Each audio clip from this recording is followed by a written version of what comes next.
Hello hi everyone. आज हम लोग चेक करेंगे ज्ञान जरा की वीडियो। मालदीव्स की फाइल निपटाने का खेल शुरू। Let's jump to it.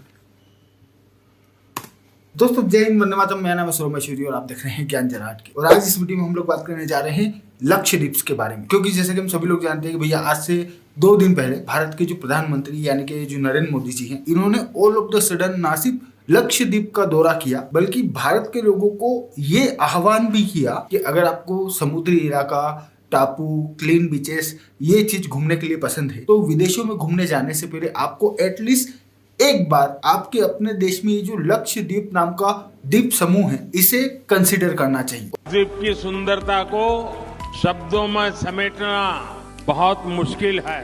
जो लोग दुनिया के अलग अलग देशों के द्वीपों को देखने जाना चाहते हैं, वहाँ के समंदर से अभिभूत है, उनसे मेरा आग्रह है कि वो पहले लक्षद्वीप आकर जरूर देखें। और जब से ये बात और जब से नरेंद्र मोदी जी के लक्षद्वीप के बीचेस पे घूमते हुए फोटो निकल के मार्केट में आए हैं, तब से एक तो all over the world Lakshadweep internet search के मामले में पिछले 2 दिनों से टॉप पे चल रहा है। एंड सेकेंड, अपने इस दौरे को समराइज करते हुए कही गई बात में, वैसे तो मोदी जी ने मालदीव्स का नाम कहीं जगह तक नहीं लिया, लेकिन पिछले 2 दिनों से सोशल मीडिया के ऊपर एक तो ये मालदीव्स ट्रेंड कर रहा है, एंड सेकेंड मालदीव्स के लीडर्स और आम लोग सोशल मीडिया प्लेटफॉर्म्स पे भारत और भारत वालों को गालियां बक रहे हैं। मतलब ऐसे सीधी सीधी गालियां नहीं, लेकिन जिस तरीके की वो बातें बोल रहे हैं एक तरह से गालियां ही है। जैसे कि उन लोगों का कहना है कि भैया इंडिया के टूरिस्ट जो हमारे यहाँ आते हैं वो पर टूरिस्ट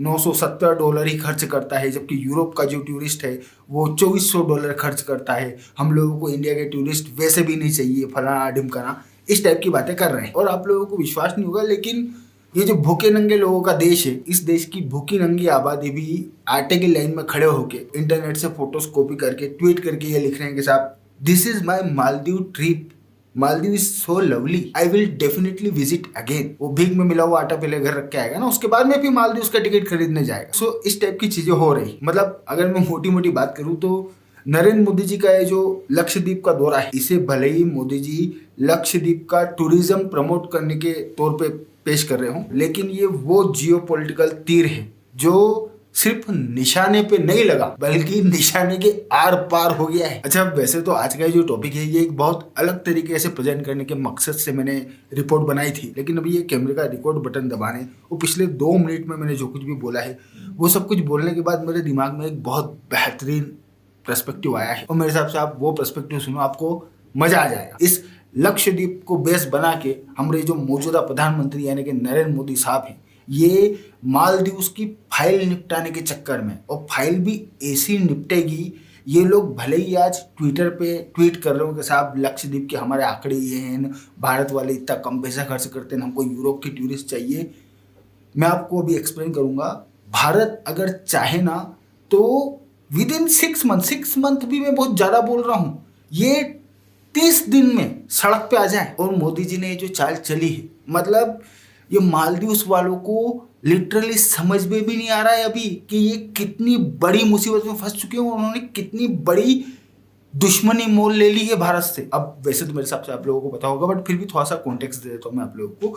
भाई जैसा कि हम सभी लोग जानते हैं कि ये जो मालदीव्स है ये भारत का पड़ोसी देश है, और मालदीव्स के साथ में हमेशा ही भारत के अच्छे रिलेशन रहे। लेकिन हाल ही में मालदीव्स के अंदर जो इलेक्शन हुए, इस इलेक्शन में मालदीव्स का जो अपोजिशन था उसने पूरी तरीके से मालदीव्स के अंदर एंटी इंडिया हेट्रेड को पुश करते हुए ना सिर्फ चुनाव लड़ा बल्कि ये लोग चुनाव जीते भी। और चुनाव जीतने के बाद में इन्होंने इंडिया को मालदीव्स के अंदर एक तरह से साइडलाइन करना शुरू कर दिया। अगला एक तो पहले टूर पे तुर्की गया और फिर चाइना पहुंच गया। जबकि अगर हम लोग टूरिज्म के मामले में देखें तो पिछले 2-3 साल से मालदीव्स में जितने भी टूरिस्ट जाते हैं उसमें इंडिया टॉप करता है। और अगर हम लोग इकोनॉमिक एक्टिविटीज की भी बात करें तो तुर्की और चाइना, ये दोनों ही कंट्रीज मालदीव्स की जो टॉप 5 इंपोर्ट एक्सपोर्ट पार्टनर्स हैं उनमें आते ही नहीं है। मतलब तुर्की तो बिल्कुल भी नहीं आता, चाइना फिर भी चलो लास्ट में आता है। इनफैक्ट ट्रेड वाइज भी तुर्की और चाइना से कहीं ज्यादा महत्वपूर्ण भारत और यूएई है। लेकिन इसके बावजूद अगला ना सिर्फ चाइना और तुर्की के दौरे करके आया बल्कि भारत के साथ में मालदीव्स की प्रीवियस गवर्नमेंट के जो कॉन्ट्रैक्ट्स हुए थे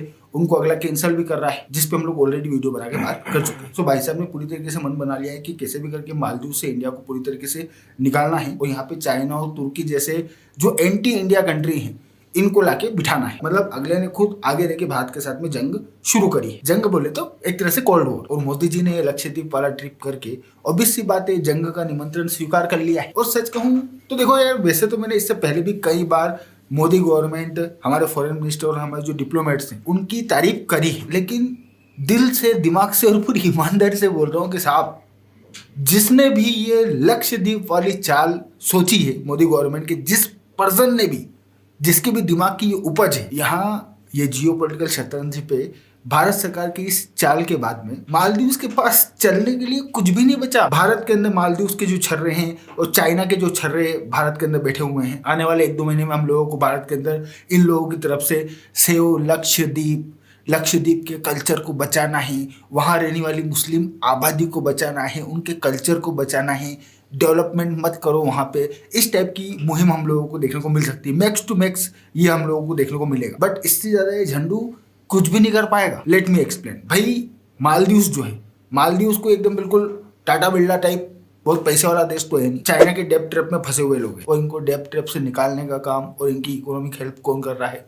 भारत वाले कर। प्लस अगर इनको चाइना के डेब्ट ट्रैप से पूरी तरीके से बाहर आना है तो उसके लिए इनकी इकोनॉमी का कॉन्स्टेंटली फंक्शन करना और आगे बढ़ना बहुत ज़्यादा जरूरी। और मालदीव्स की जो इकोनॉमी है, इसमें ये जो टूरिज्म है डायरेक्टली 20% हिस्सा शेयर करता है। और अगर हम लोग मालदीव्स की इकोनॉमी पे टूरिज्म के इनडायरेक्ट इम्पैक्ट को देखें तो लगभग 80% का इम्पैक्ट है, क्योंकि हर चीज तो टूरिज्म से जुड़ी हुई है इनके देश के अंदर। अब ये जो मोदी जी ने जाके लक्षद्वीप को प्रमोट किया है, ये सीधा सीधा अटैक करेगा मालदीव्स के टूरिज्म को। भाई आज मोदी जी गए हैं, आज हम लोगों को लक्षद्वीप के अंदर ऐसी कोई बहुत बड़े रिसोर्ट और नहीं देखने को मिले, लेकिन जिस तरीके के डीप पॉकेट हमारे यहाँ लोगों के हैं, विद इन 6 मंथ हम लोगों को रिसोर्ट फलाना ढिमकाना दुनिया भर की चीजें देखने को मिल जाएगी। सो मालदीव्स का जो टूरिज्म है, भाई मालदीव्स के अंदर ऐसे कोई घूमने के लिए दूसरी जगह तो है। मालदीव्स टूरिस्ट काय के लिए जाते? ये समुद्र किनारे, समुद्र के बीच में जो रिसोर्ट्स बने हुए हैं, इनमें रहने, ये समुद्र में एंजॉय करने इसीलिए जाते हैं ना। सेम फैसिलिटी अगर लक्षद्वीप में मिलती है, वो मालदीव से कम कॉस्ट में मिलती है, क्योंकि मालदीव्स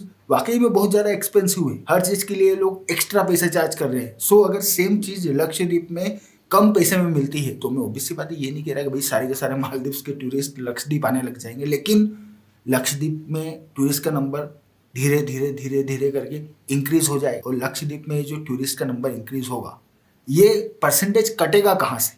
मालदीव्स के परसेंटेज से ही कटेगा, क्योंकि लक्षद्वीप भी ये मालदीव्स वाली बेल्ट पे ही है। सो जो आदमी $1000 में मालदीव्स जाने वाला होगा, अगर उसको $400 में लक्षद्वीप में काम हो रहा है तो वो लक्षद्वीप जाएगा ना, मालदीव काय के लिए जाएगा? सो मालदीव्स का ही टूरिस्ट कट के लक्षद्वीप आएगा। सो ये सीधा सीधा इम्पैक्ट डालेगा मालदीव्स की इकोनॉमिक सिचुएशन के। और बात सिर्फ इतनी ही नहीं है, अगर हम लोग चाहें तो ये जो लक्षद्वीप है, इसको इस पूरे के पूरे इलाके में मेन स्पॉट बना सकते हैं लोगों के घूमने के लिए, अगर भारत चाहे तो। मैं आप लोगों को बहुत इजी वे में समझाने की कोशिश करता हूँ, मेरे हिसाब से आप लोगों को बात समझ में आ जाए, क्योंकि यहाँ पे मालदीव्स को बर्बाद करने के सारे पत्ते भारत के हाथ में ही है। भले ही मालदीव्स के लोग ट्विटर पे बैठ के कितनी भी बड़ी बड़ी बातें कर लें, लेकिन इनके हाथ में कुछ भी नहीं है। भाई मुझे आप एक बात बताओ, मालदीव्स जो लोग आते हैं ये समुद्र के चक्कर में आ रहे हैं, ये तो ठीक है अपनी जगह, लेकिन मालदीव्स क्यों आते हैं लोग घूमने के लिए? और सिर्फ मालदीव्स ही नहीं, आप दुनिया में कहीं पे भी काय के लिए घूमने के लिए जाते हो? ऑब्वियसली बात है, एंजॉय करना, परिवार के साथ में समय बिताना, अगर अकेले जा रहे हो तो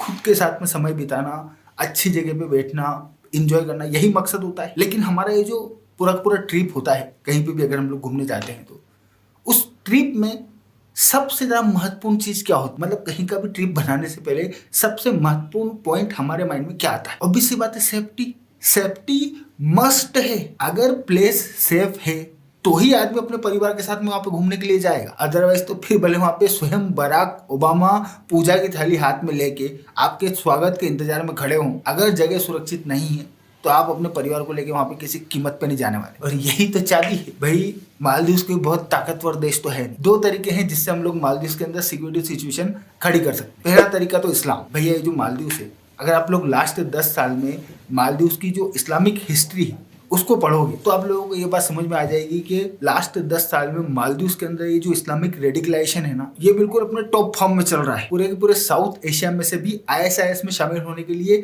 सबसे ज्यादा लोग पर कैपिटा अगर हम लोग काउंट करें तो मालदीव से ही गए थे। और मालदीव्स के अंदर ये जो इस्लामिक रेडिकलाइजेशन है ना, ये ऑलरेडी बहुत ज्यादा स्ट्रॉन्ग हो चुका है। सो भारत सरकार को यहाँ पे कुछ भी नहीं करना है। भारत सरकार को सिर्फ मालदीव्स के अंदर मालदीव के लोगों को जाके ये बात समझानी है कि इस्लाम खतरे में है और कितना ज्यादा खतरे में है। बस हो गया काम, इनको छाती पे बम बांधने में 10 मिनट नहीं लगेंगे। सो एक तो ये करके हम लोग मालदीव के अंदर सिक्योरिटी सिचुएशन खड़ी कर सकते हैं। एक बार ब्लास्ट होना शुरू हो गए तो उसके बाद में $2400 खर्च करने वाले यूरोप के टूरिस्ट कोई मालदीव जाएंगे क्या? ये किसी कीमत पे मालदीव नहीं जाने वाले। एंड सेकेंड तरीका ये है कि हम लोग आगे रह के मालदीव के साथ में बॉर्डर डिस्प्यूट शुरू कर दे और उस इलाके को एक कॉन्फ्लिक्ट जोन बना दे। भाई अगर हम लोग भारत के इतिहास को देखें तो चोल साम्राज्य के समय ये मालदीव का जो इलाका है वो भारत के इलाके में आता था। बाबा आदम के जमाने का क्लेम मार दो टापुओं के ऊपर। भाई चाइना वालों ने भी अपने आस पड़ोस की कंट्रियों के ऊपर बाबा आदम के जमाने के क्लेम ही कर रखे हैं ना। और अपने को तो यहाँ पे कोई जंग भी नहीं लड़ना, सिर्फ क्लेम करके